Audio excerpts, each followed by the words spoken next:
Hello students, हम discuss कर रहे हैं एंजाइम इनिबिशन और फर्स्ट जो पार्ट है हमारी वीडियो का उसमें हम ऑलरेडी डिस्कस कर चुके हैं इरिवर्सिबल इनिबिशन के बारे में। और रिवर्सिबल इनिबिशन का जो फर्स्ट पार्ट है हमारा टाइप है कॉम्पिटिटिव इनिबिशन, हम कवर कर चुके हैं। ठीक है, अभी हम क्या डिस्कस करने जा रहे हैं, एक हमारा रह गया नॉन कॉम्पिटिटिव, एक अनकॉम्पिटिटिव इनिबिशन। इन दोनों को समझेंगे ग्राफिकल रिप्रेजेंटेशन के थ्रू, जैसे हमने कॉम्पिटिटिव को समझा था। ठीक है, तो देखते हैं जो हमारा नॉन कॉम्पिटिटिव इनिबिशन है। कॉम्पिटिटिव तो हम समझ चुके थे कि जो एंजाइम सबस्ट्रेट से बाइंड होके हमें पता है प्रोडक्ट देता है, लेकिन जो इनिबिटर्स होते हैं कॉम्पिटिटिव इनिबिटर, क्योंकि ये एंजाइम की आपके सबस्ट्रेट की तरह रिजेंबल करते हैं, दिखने में बिल्कुल सबस्ट्रेट की तरह होते हैं, तो ये सबस्ट्रेट की जगह खुद एंजाइम से बाइंड हो जाते हैं और प्रोडक्ट नहीं बनने देते हैं। लेकिन अगर हम ये वाले इनिबिशन में क्या होता था कि अगर हम सबस्ट्रेट की कंसंट्रेशन किसी भी तरीके से बढ़ा दें तो ये इनिबिटर वहां से हट जाते हैं, वापस से सबस्ट्रेट एंजाइम से बाइंड होंगे और प्रोडक्ट बनेगा। तो फर्क क्या आया था, रेस्पॉन्स हमें मिलता था, जो एंजाइम जितना रेट ऑफ रिएक्शन शो करता था यानी कि जितना प्रोडक्ट बनता था वो बनता था, लेकिन फर्क ये आ जाता था, पहले कम सबस्ट्रेट कंसंट्रेशन पे काम चल जाता था, यानी कि Km की वैल्यू आपकी क्या रहती थी, कम रहती थी।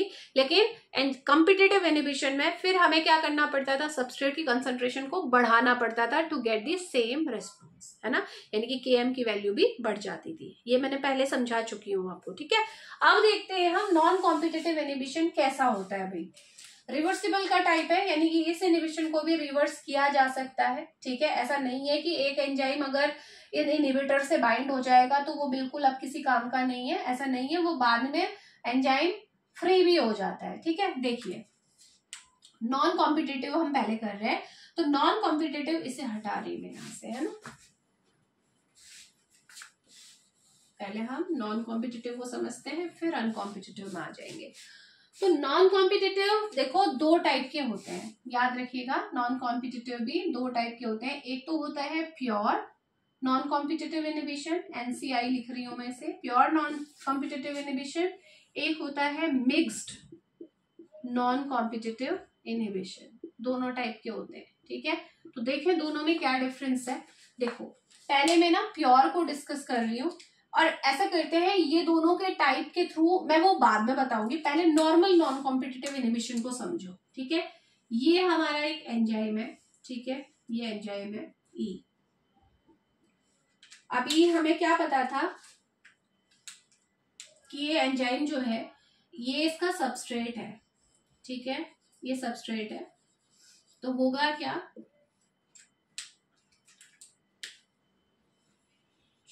चलो यहां बना ही देते हैं ना।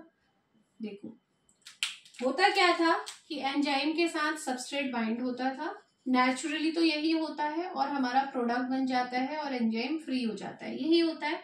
अब देखो ये नॉन कॉम्पिटिटिव इनिबिटर्स क्या करते हैं, ये मैं रेड कलर से शो कर रही हूँ नॉन कॉम्पिटिटिव इनिबिटर को। ये हमारा एक नॉन कॉम्पिटिटिव इनिबिटर है जो आ चुका है। ठीक है, तो अब ये क्या करेगा, ये जो इनिबिटर होते हैं ये एक्टिव साइट पे बाइंड नहीं होते हैं। जैसे कॉम्पिटिटिव के केस में क्या हो रहा था कि जो हमारा मेन सबस्ट्रेट जहां पे बाइंड होता था वहीं पे ये इनिबिटर भी बाइंड होते थे, है ना। लेकिन यहाँ ऐसा नहीं होता, यहाँ क्या होता है, जो हमारा सबस्ट्रेट है, सबस्ट्रेट तो एंजाइम से बाइंड होगा ही होगा, अपनी साइड है इसकी एक्टिव साइड एंजाइम की जहां पे सबस्ट्रेट बाइंड होता है। ये जो नॉन कॉम्पिटिटिव इनिबिटर्स होते हैं ना, ये जाते हैं एंजाइम के पास, और एंजाइम में एक साइड होती है एलोस्टेरिक साइड जिसे बोलते हैं, वहां पे जाके ये बाइंड हो जाते हैं। ठीक है, मेन एक्टिव साइड पे बाइंड ना होके एलोस्टेरिक साइड पे बाइंड हो गए, और इसकी बाइंडिंग के बाद ये क्या कर देते हैं, सीधे सीधे, ये बनाने की जरूरत नहीं थी, ये क्या कर देते हैं, रिएक्शन को ब्लॉक कर देते हैं, यानी कि जो प्रोडक्ट है वो बनेगा ही नहीं। समझ में आ गया, नॉन कॉम्पिटिटिव इनिबिशन, कोई कंपटीशन नहीं हो रहा है सबस्ट्रेट के साथ, सबस्ट्रेट अपनी जगह पे बाइंड हो रहा है, नॉन कॉम्पिटिटिव जो इनिबिटर्स हैं वो अपनी जगह पे बाइंड हो रहे हैं, एलोस्टेरिक साइड पे बाइंड हो रहे हैं, और पूरी जो रिएक्शन होती थी वो पूरी रिएक्शन ही क्या हो गई, आपकी ब्लॉक हो गई। अब मैं बात कर रही हूँ कि ये प्योर और मिक्स्ड में क्या डिफरेंस है। तो प्योर नॉन कॉम्पिटिटिव इनिबिशन तो ऐसा होता है जैसा मैंने आपको बताया अभी। मिक्स्ड में क्या होता है ना, मिक्स्ड में ये होता है कि ये जो इनिबिटर है, ठीक है, अभी क्या होगा, इसके ये इनिबिटर के बाइंड होने की वजह से आपकी रिएक्शन ब्लॉक हुई है, ठीक है, ये कुछ टाइम के लिए होती है, लेकिन ऐसा नहीं है कि रिस्पॉन्स आपके बिल्कुल ही खत्म हो जाएंगे। ठीक है, रिस्पॉन्स आएगा, लेकिन रिस्पॉन्स कैसा रिस्पॉन्स होगा, सब मैक्सिमल रिस्पॉन्स होगा। सपोज आपका Vmax जो रेट ऑफ रिएक्शन था वो 100 था। ठीक है, अब यानी कि 100 प्रोडक्ट बनते थे। सपोज इस रिएक्शन के थ्रू जो प्रोडक्ट बन रहे हैं वो 100 है नंबर, ये केवल एक वैल्यू आपको दी है मैंने। अब जब ये नॉन कॉम्पिटिटिव इनिबिशन हो गया है तो वो जो आपका 100 तो आपका कभी अचीव आप कर नहीं सकते, ये बात दिमाग में रखो। अब आपका हो सकता है कि आपको 80 मिल रहा हो प्रोडक्ट, या 70 नंबर में मिल रहा हो। समझ रहे हो इस चीज को? ये कॉन्सेप्ट क्लियर करने के लिए बस मैंने आपको दिया है एग्जाम्पल। तो जो नॉन कॉम्पिटिटिव इनिबिशन में, जो प्योर नॉन कॉम्पिटिटिव इनिबिशन होता है, उस केस में क्या होता है कि जो हमारा एंजाइम है, एंजाइम में कोई चेंजेस नहीं आते हैं। ठीक है, एंजाइम सबस्ट्रेट से बाइंड होगा, लेकिन सबस्ट्रेट से बाइंड होने के बाद जो रिएक्शन है आपकी वो कुछ टाइम के लिए ब्लॉक हो जाएगी, लेकिन फिर जब रेस्पॉन्स आने लगेंगे तो वो कैसे रेस्पॉन्स होंगे आपके, पूरे 100% रेस्पॉन्स नहीं आएगा, सब मैक्सिमल आएगा। लेकिन मिक्स्ड के केस में क्या होता है, एंजाइम और सबस्ट्रेट की बाइंडिंग भी अफेक्ट होती है। जब भी इस टाइप का इनिबिशन होगा, यानी कि ये जो इनिबिटर जब भी एंजाइम से बाइंड होंगे तो ये एंजाइम की एक्टिव साइट में कुछ चेंजेस कर देंगे, कॉन्फर्मेशनल चेंजेस। तो उस चेंजेस की वजह से क्या होगा, ये सबस्ट्रेट एंजाइम से बाइंड नहीं हो पाएगा, तो रेस्पॉन्स भी आपके नहीं आएंगे। तो दोनों को समझिए, मिक्स्ड हो गया आपका और प्योर हो गया, दोनों में क्या डिफरेंस है।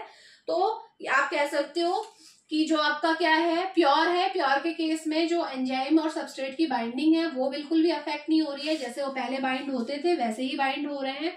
लेकिन जो मिक्स्ड है, मिक्स्ड के केस में क्या हो रहा है, आपका एंजाइम की जो एक्टिव साइड है वहां पे कुछ चेंजेस आ जाते हैं, जिसकी वजह से एंजाइम सबस्ट्रेट की बाइंडिंग पे भी फर्क पड़ता है, ये उस तरीके से बाइंड नहीं हो पाते हैं। ठीक है, तो ये आपको ध्यान में रखना है कि किस तरीके से ये काम हो रहा है आपका। अब देखो, अब इस केस में, ये जो इनिबिशन है इसको ऐसे रिवर्स नहीं किया जा सकता। जैसे कॉम्पिटिटिव के केस में तो हम क्या कर रहे थे कि सबस्ट्रेट की कंसंट्रेशन को बढ़ा दे रहे थे और ये जो इनिबिटर है वो हट जा रहा था और सबस्ट्रेट अपना बाइंड होके आपका रेस्पॉन्स आपको एज इट इज मिल जा रहा था, यही तो हो रहा था। लेकिन नॉन कॉम्पिटिटिव के केस में, क्योंकि जो नॉन कॉम्पिटिटिव इनिबिटर है इनकी बाइंडिंग साइड अलग है, सबस्ट्रेट की अलग है, तो सबस्ट्रेट की कंसंट्रेशन बढ़ा के कुछ नहीं होने वाला इस केस में। समझ रहे हो? इस इनिबिशन को रिवर्स करने के लिए आप सबस्ट्रेट की कंसंट्रेशन बढ़ाओगे और रिवर्स हो जाएगा, आप सोच रहे हो, तो ऐसा नहीं होगा। तो ये बात आपको दिमाग में रखना है। तो देखो, अब इसको ग्राफ के थ्रू सीखते हैं हम। ठीक है, कैसे हमारा क्या होता है, ग्राफ बनता है।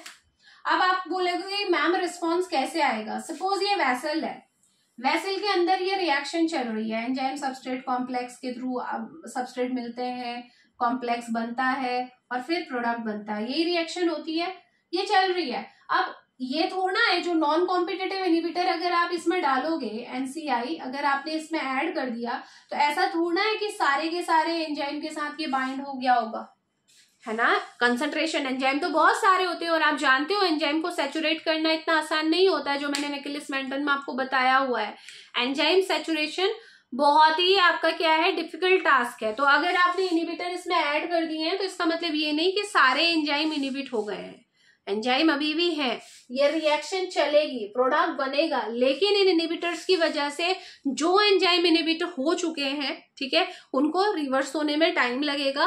तो लेकिन उस दौरान रिएक्शन तो चल ही रही है ना, लेकिन मैक्सिमम रिस्पॉन्स हमें नहीं मिलेगा। ठीक है, ये बात ध्यान में रखिएगा, ये क्वेश्चन है जो जनरल सा है, जो दिमाग में आ सकता है आप लोग के, है ना। तो ये बात आपको ध्यान में रखनी है। अब देखो, एक और बात जो यहाँ से, एक और कॉन्सेप्ट मैं आपके साथ शेयर करना चाहूंगी, वो ये है कि जो ये इनिबिटर्स होते हैं ना, जो ये इनिबिटर आपको दिख रहे हैं, ये फ्री एंजाइम के साथ भी बाइंड होते हैं और कॉम्प्लेक्स एंजाइम के साथ भी बाइंड होते हैं। यानी कि मैं क्या बोल रही हूँ, रिएक्शन कैसी होती है, एंजाइम सबस्ट्रेट के साथ, सबस्ट्रेट एंजाइम से बाइंड होता है, हमें पता है, फिर एंजाइम सबस्ट्रेट का कॉम्प्लेक्स बनता है, ये भी हमें पता है, और फिर जाके हमारा प्रोडक्ट बनता है और एंजाइम फ्री होता है। यही रिएक्शन होती है जो हमने पढ़ी है एंजाइम काइनेटिक्स में। अब देखो, जो इनिबिटर्स होते हैं वो फ्री एंजाइम के साथ तो बाइंड होते ही हैं, लेकिन साथ में अगर मान लो रिएक्शन हो रही है वेसल के अंदर और कॉम्प्लेक्स बना हुआ है, अभी प्रोडक्ट नहीं बना है लेकिन बनने वाला है, तो इनहिबिटर यहाँ पे भी बाइंड हो जाते हैं एंजाइम के साथ, समझ रहे हो। तो इनहिबिटर यहाँ बाइंड, फ्री जो एंजाइम होंगे वेसल में उनके साथ भी बाइंड होंगे, ईएस जो एंजाइम सबस्ट्रेट कॉम्प्लेक्स बन गया है उनके साथ भी बाइंड होंगे, और इन दोनों के बीच में तो यहाँ पे क्या बन जाएगा, देखो ई आई कॉम्प्लेक्स बन गया और यहाँ पे क्या बन गया, ई एस आई कॉम्प्लेक्स बन गया। और ये देखो ये होता है नॉन कॉम्पिटिटिव इनहिबिशन में, यानी कि इनहिबिटर फ्री एंजाइम उसे जो मिल रहे हैं उनके साथ भी बाइंड हो जा रहे हैं, ठीक है, फ्री एंजाइम के साथ भी बाइंड हो जा रहे हैं, और जो कॉम्प्लेक्स बन चुका है जिनमें ईएस कॉम्प्लेक्स बन चुका है वहां पे भी ये बाइंड हो जा रहे हैं। तो और लेकिन ये रिवर्सिबल का साइन आपको दिख रहा है ना, रिवर्सिबल का साइन मैंने लगाया हुआ है, इसका मतलब जो ये कॉम्प्लेक्स बन रहा है एंजाइम और इनहिबिटर का कॉम्प्लेक्स, वो किसी भी टाइम टूट सकता है, वो वापस एंजाइम को फ्री कर सकता है। ये इनहिबिटर की इतनी ज्यादा पावर नहीं होती है कि ये एंजाइम को बस पकड़े रहेंगे, अब ये एंजाइम किसी काम का नहीं रहा, नहीं, ये दोनों ही केस में चाहे वो फ्री एंजाइम से बाइंड हुए हों चाहे इस कॉम्प्लेक्स से बाइंड हुए हों, ये क्या होते हैं, रिवर्सिबल होता है, तो वो आसानी से एंजाइम अपने हिसाब से फ्री हो जाते हैं। ठीक हो गया, टाइम कितना लगेगा वो नहीं पता, लेकिन ये होगा प्रोसेस। तो ये हमारी पूरी रिएक्शन है, ठीक है। तो अब क्या हो रहा है, देखो ये जो रिएक्शन हो रही है ना, इसमें इक्विलिब्रियम हमेशा मेंटेन्ड है, ठीक है, यानी कि एंजाइम और सबस्ट्रेट मिल रहा है, एंजाइम सबस्ट्रेट कॉम्प्लेक्स बन रहा है। एंजाइम सबस्ट्रेट हम जानते हैं ये कॉम्प्लेक्स भी रिवर्सिबल होता है, यानी कि ये कॉम्प्लेक्स भी कभी भी टूट के आपका एंजाइम और सबस्ट्रेट अलग अलग हो सकते हैं, सेम यहाँ पे भी। तो ये एक इक्विलिब्रियम मेंटेन है, यानी कि एंजाइम की कंसंट्रेशन और एंजाइम कॉम्प्लेक्स की कंसंट्रेशन के बीच में एक इक्विलिब्रियम मेंटेन है। ऐसा नहीं हो रहा है कि इनहिबिटर किसी एक को ज्यादा फेवर कर रहा है, ठीक है। तो इसी इक्विलिब्रियम की वजह से क्या होता है हमारा, इस इक्विलिब्रियम की वजह से आप देखोगे हमारी सबस्ट्रेट कंसंट्रेशन पे कोई फर्क नहीं पड़ता है, जो मैं आपको पहले ही बता चुकी हूँ, ठीक है। आपको एंजाइम भी आपको फ्री फॉर्म में मिलते जाएंगे, ईएस कॉम्प्लेक्स भी आपको मिलता जाएगा। तो इसीलिए ये जो इक्विलिब्रियम एक तरीके से मेंटेन हो रहा है थ्रू आउट द रिएक्शन, इसकी वजह से ही हम ये बोलते हैं कि नॉन कॉम्पिटिटिव इनहिबिशन के केस में हमें सबस्ट्रेट की कंसंट्रेशन को बढ़ाने की कोई जरूरत नहीं है। वैसे भी मैं आपको समझा चुकी हूँ कि सबस्ट्रेट की कंसंट्रेशन बढ़ा के क्या कर लोगे, क्योंकि सबस्ट्रेट की बाइंडिंग साइड अलग है और जो हमारे इनहिबिटर्स हैं उनकी बाइंडिंग साइड अलग है। तो ये दोनों दूसरे तरीके से समझाने का तरीका था, कि आपको प्रयास था कि आप समझ सके कि अगर ये भी आपको कॉन्सेप्ट क्लियर होना चाहिए कि जो नॉन कॉम्पिटिटिव इनहिबिशन होता है उसमें ये इक्विलिब्रियम मेंटेन रहता है, क्योंकि जो इनहिबिटर होते हैं वो फ्री फॉर्म और कॉम्प्लेक्स फॉर्म ऑफ एंजाइम दोनों से इक्वली बाइंड होते हैं, ठीक है। तो अब इस केस में क्या होगा, देखो तो ओवरऑल मैंने आपको इसका इफेक्ट बता देती हूँ। नॉन कॉम्पिटिटिव इनहिबिशन के केस में जो हमारी Vmax है वो कम हो जाएगी, मैक्सिमम रिस्पॉन्स हमें कभी भी नहीं मिल सकता, ठीक है। जैसे कॉम्पिटिटिव में तो हमारा क्या होता है, मैक्सिमम रिस्पॉन्स हम अचीव कर ले रहे थे ना, तो Vmax हमें नहीं मिलने वाला। और साथ साथ आपका जो Km है, Km क्या होती है, सबस्ट्रेट की कंसंट्रेशन, पढ़ाया है ना मिकेलिस मेंटन इक्वेशन में। सबस्ट्रेट की कंसंट्रेशन जो रहेगी वो क्या रहेगी, आपकी कांस्टेंट रहेगी। क्यों, मैंने अभी बताया, क्योंकि इस टाइप के इनहिबिशन में सबस्ट्रेट की कंसंट्रेशन को बढ़ के कोई फायदा है नहीं, ठीक है। तो ये आपको 2 पॉइंट इसके ध्यान में रखने हैं। इन्हीं 2 पॉइंट को हम ग्राफ के थ्रू समझ लेते हैं, ग्राफिकल रिप्रेजेंटेशन देखते हैं। जो हमने कॉम्पिटिटिव के केस में किया था वही हम यहाँ भी करने जा रहे हैं। चलो कर लेते हैं। चलो सबसे पहले हम मिकेलिस मेंटन ग्राफ को देखते हैं, जो कि मिकेलिस मेंटन ने दिया था। उस ग्राफ में, वो ग्राफ किसके बीच में होता है, फटाफट से करेंगे बेटे, ठीक है। बहुत बार कर चुके हैं, जितने बार करेंगे उतने बार प्रैक्टिस होगी। इसे बार बार इसलिए कराने का रीजन ही है, हमें पता है कि जो मिकेलिस मेंटन जो साइंटिस्ट थे उन्होंने ग्राफ दिया था किसके बीच में, वेलोसिटी और सबस्ट्रेट कंसंट्रेशन के बीच में। उन्होंने क्या बोला था, वेलोसिटी मतलब रेट ऑफ रिएक्शन, ठीक है। जो प्रोडक्ट फॉर्मेशन हो रही है ये रेट ऑफ रिएक्शन को ही बता रहा है। तो इन्होंने क्या बोला था मिकेलिस मेंटन ने, कि जैसे जैसे हम सबस्ट्रेट की कंसंट्रेशन को बढ़ाते चलते हैं तो वेलोसिटी भी हमारी बढ़ती रहती है, यानी कि रेट ऑफ रिएक्शन बढ़ रहा है, यानी कि प्रोडक्ट ज्यादा बन रहा है। लेकिन एक टाइम ऐसा आता है जब ये आपका प्लेट्यू देने लगता है। प्लेट्यू आ रहा है, इसका मतलब, प्लेट्यू का मतलब क्या है, कि हम मैक्सिमम में पहुंच चुके हैं, इससे ज्यादा रिस्पॉन्स अब हमें नहीं मिल सकता है, Vmax हमने अचीव कर लिया है, ठीक है। यानी कि इस रिएक्शन के थ्रू जितना हमें मैक्सिमम प्रोडक्ट हमें मिल सकते थे वो हमें मिल चुके हैं, वो होती है हमारी Vmax। और ये किस चीज को सिग्निफाई करता है, ये बताता है कि अब हमारे सारे एंजाइम यूज हो चुके हैं, एंजाइम पूरी तरह से सैचुरेट हो चुके हैं। अब फर्दर आप सबस्ट्रेट को बढ़ाओ कोई फर्क नहीं पड़ेगा क्योंकि एंजाइम है ही नहीं, है ना, यही तो होती है Vmax। फिर हमने क्या देखा था कि जो Vmax का हाफ जो होता है, यानी कि अगर मान लीजिए केवल एग्जांपल है, अगर मैक्सिमम रिस्पॉन्स 100 है तो 50 को अचीव करने के लिए जितनी कंसंट्रेशन हमें लग रही है, जितना सबस्ट्रेट हमें रिक्वायर हो रहा है, उसे हम क्या बोलते हैं, Km वैल्यू बोलते हैं। यानी कि Km क्या है, मिकलिस मेंटन कांस्टेंट है, यानी कि सबस्ट्रेट की वो कंसंट्रेशन जो कि मैक्सिमम का आधा रेस्पॉन्स प्रोड्यूस करने के लिए लग रही है, वो हमारी Km है। यही हमने पढ़ा है मिकलिस मेंटन ग्राफ में, ठीक है। तो चलिए अब मैं नॉन कॉम्पिटिटिव इनहिबिशन को आपको बता देती हूँ। क्यों बता रही हूँ, ग्राफ के थ्रू, जो मैंने पहले भी आपको बताया था, ग्राफिकल रिप्रेजेंटेशन हम क्यों देख रहे हैं, क्योंकि कभी कभी हमारे जो आपके कॉम्पिटिटिव एग्जाम्स होते हैं उनमें ग्राफ दे दिए जाते हैं और उन ग्राफ के थ्रू हमें आइडेंटिफाई करना पड़ता है कि ये कौन सा टाइप ऑफ इनहिबिशन है। तो अगर आपको ग्राफिकल रिप्रेजेंटेशन पता होगी तो आप इजीली आइडेंटिफाई कर पाओगे। तो मैं इसका शॉर्ट ट्रिक आपको लास्ट में बताऊंगी, पहले मैं इसको डिटेल में आपको बता देती हूँ, ठीक है। तो चलिए, इनहिबिशन को पहचानने का ट्रिक, ठीक है, वो बाद में देखेंगे। तो होता क्या है, देखो नॉन कॉम्पिटिटिव इनहिबिशन में मैंने आपसे क्या बोला कि Vmax तो कम हो जाएगी, Vmax उतनी नहीं आ सकती। सब यहाँ पे अभी नॉर्मल केस में जब कोई इनहिबिटर नहीं था तो Vmax 100 थी, लेकिन जब यहाँ नॉन कॉम्पिटिटिव इनहिबिटर आप डालोगे ना इस रिएक्शन में, तो देखो क्या होगा, Vmax हमें वो नहीं मिलेगा, यानी कि Vmax तो आना नहीं है, लेकिन Km जो है वो कांस्टेंट रहेगा। यानी कि देखो ये जो ग्राफ है वो कैसा आएगा, इसे देख लो आप, ठीक है, बिल्कुल इसी के साथ साथ ये लाइन चल रही है, बिल्कुल मिलती हुई लाइन है। देखो Km वही है, ठीक है, Km वही है, लेकिन Vmax क्या हो गया है, कम हो गया है। Vmax करो, इसे बैक एक्सट्रापोलेट करो इस लाइन को, प्लेट्यू को, ये हमारा थोड़ा सा लाइन हमारी टेढ़ी जा रही है, एडजस्ट कर लेंगे, ठीक है, ये हमारा Vmax आ रहा है। तो अगर इस तरीके का ग्राफ आपको देखने को मिलेगा, कॉम्पिटिटिव इनहिबिशन का मैंने एग्जांपल बताया था, ग्राफ भी बताया था, ठीक है, ये किसका है, नॉन कॉम्पिटिटिव का है। यानी कि इस ग्राफ को देख के, आपको केवल ग्राफ दिया होगा, आप देखोगे ग्राफ को तो आपको क्या लग रहा है कि जो इनहिबिटर की लाइन में उन्होंने लिखा होगा ये इनहिबिटर की लाइन है और ये एक नॉर्मल लाइन है, ठीक है, विदाउट इनहिबिटर।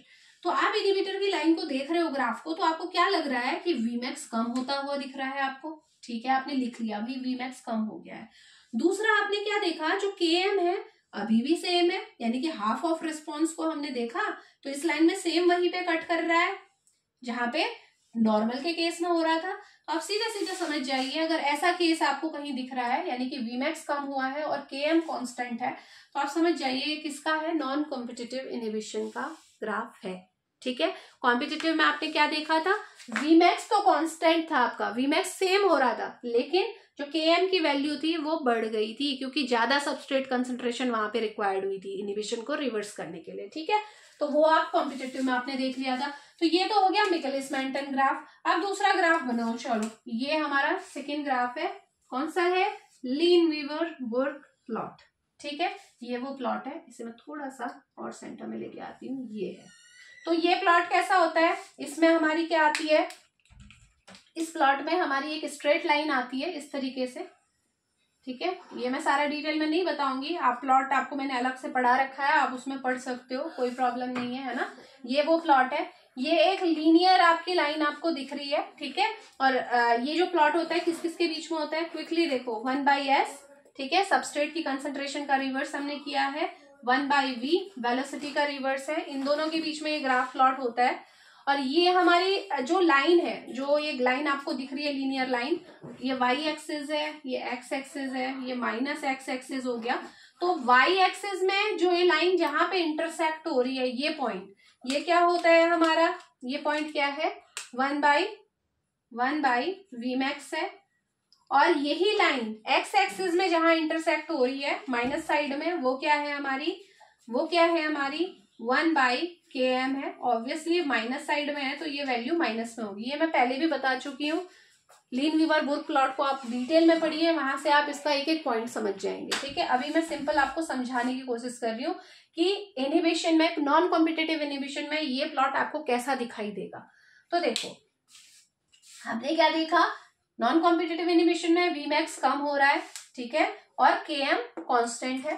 तो चलो Km कांस्टेंट है, यानी कि जो हमारी इनहिबिटर की लाइन होगी वो कैसी जाएगी, देखो ये कांस्टेंट है, यहीं से लेके जाओगे इसे, ठीक है, जो Km है वो यहीं से जाएगा, ठीक, और Vmax हमारा क्या हो रहा है, घट रहा है। इसका मतलब चलो Vmax, अच्छा हाँ एक और पॉइंट जो अभी यहाँ बता दूं, फिर वहां कंफ्यूज हो गए। मैंने आपको बताया था जितना ज्यादा हम y एक्सिस में बढ़ते हैं, अगर ये जो हम लाइन अब ड्रॉ करने जा रहे हैं अगर ये y एक्सिस की ओर होगी, यानी कि इस लाइन के ऊपर होगी, तो इसका मतलब हम समझ जाएंगे कि हमारा Vmax क्या हो रहा है, कम हो रहा है। अगर ये लाइन जो आ रही है वो इस लाइन के ऊपर होगी तो Vmax कम होता है, और अगर इस लाइन के नीचे होगी वो लाइन तो इसका मतलब हम समझ जाएंगे कि हमारा Vmax बढ़ा हुआ है, यानी कि हमारा रेट ऑफ रिएक्शन बढ़ा है। और यहाँ हमने क्या बोला था नॉन कॉम्पिटिटिव के केस में कि Vmax हमारा क्या हुआ है, कम हुआ है। तो इसका मतलब हमारी जो लाइन है ये कहाँ आनी चाहिए, हमारी ऊपर की ओर आनी चाहिए, यानी कि y एक्सिस में जब हमारी लाइन ऊपर आएगी तो वही हमारा क्या है, नॉन कॉम्पिटिटिव का एग्जाम्पल है। एक मिनट, हाँ बेटा मैं क्रॉस चेक भी कर लूं, है ना, ठीक है, बिल्कुल ठीक है। तो यहाँ पे आ जाइए, ये तो उसका है, एक मिनट,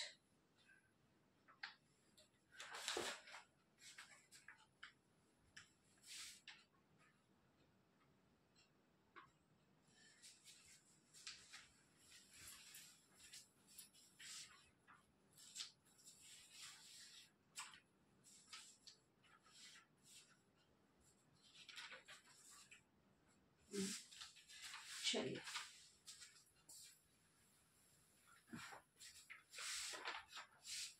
ठीक है, बिल्कुल सही है। तो ये आपकी क्या हुई, ये थी एक लाइन, अब ये दूसरी लाइन देखो कैसी आएगी, क्योंकि Vmax कम हुआ है तो लाइन ऊपर आनी चाहिए, तो यहां ड्रॉ ना करके इसे ऐसे ड्रॉ कर देती हूँ।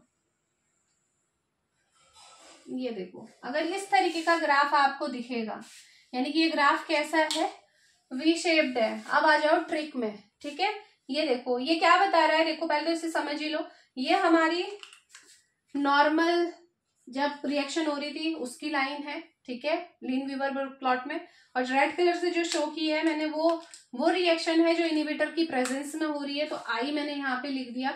तो इनहिबिटर की प्रेजेंस में क्या होता है, Vmax हमारा क्या हो जाता है, Vmax कम हो जाता है। और मैं आपको पहले ही समझा चुकी हूँ, जब मैंने लीन-वीवर-बुर्क प्लॉट बताया था उसमें मैंने डिटेल में बताया है इस सब के बारे में। तो मैं सिंपल यहाँ पे देखो कि ये Vmax ऊपर की ओर लाइन आ रही है, यानी कि इस लाइन के ऊपर आई है, तो इसका मतलब Vmax क्या है, कम है। अगर इसके नीचे ये लाइन आई होती तो Vmax बढ़ा हुआ होता, ठीक है, तो Vmax कम है तो इसलिए ये लाइन देखो ऊपर आई है, इस ब्लैक वाली लाइन के ऊपर रेड वाली लाइन आई है, तो इसका मतलब Vmax हमारा कम हुआ है। और Km जो है हमारी वैल्यू वो लगभग हमारी क्या रही है, कांस्टेंट ही रही है। Km क्या होता है, अच्छा ये वाली देखो, ये जो यहाँ एक्स एक्सिस में मीट कर रही है वो सेम पॉइंट पे मीट कर रही है लगभग, ठीक है, तो यानी कि Km की वैल्यू में कोई फर्क नहीं पड़ा।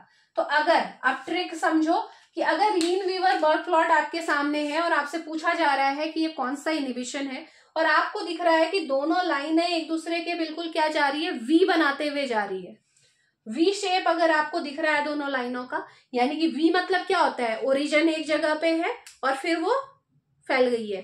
तो यहाँ देखो ओरिजिन एक है, फिर ये क्या हो गई है, आपकी फैल गई है। तो अगर वी टाइप आपको अगर ग्राफ दिखाई दे रहा है तो वो किसका एग्जाम्पल है, नॉन कॉम्पिटिटिव का। कॉम्पिटिटिव में हमने क्या देखा था, दोनों लाइनें क्रॉस कर रही थी एक को, और यहाँ पे देखो वी है, ठीक है, वी समझ जाओगे। अगर वी टाइप ग्राफ आपको दिख रहा है तो वो किसका एग्जाम्पल है, नॉन कॉम्पिटिटिव का। तो ये शॉर्ट है ट्रिक, लेकिन ये समझाने का मतलब है कॉन्सेप्ट को क्लियर करना। ऐसा ना हो कि मैं ग्राफ बना के रख दूं और कहूँ वी ग्राफ है, वो तो ट्रिक वाली बात हो जाएगी कि भैया ट्रिक से आपको सॉल्व करना है। ट्रिक भी मैंने बता दी है और आपको कॉन्सेप्ट भी मैंने बता दिया है कि ये कैसे काम करते हैं।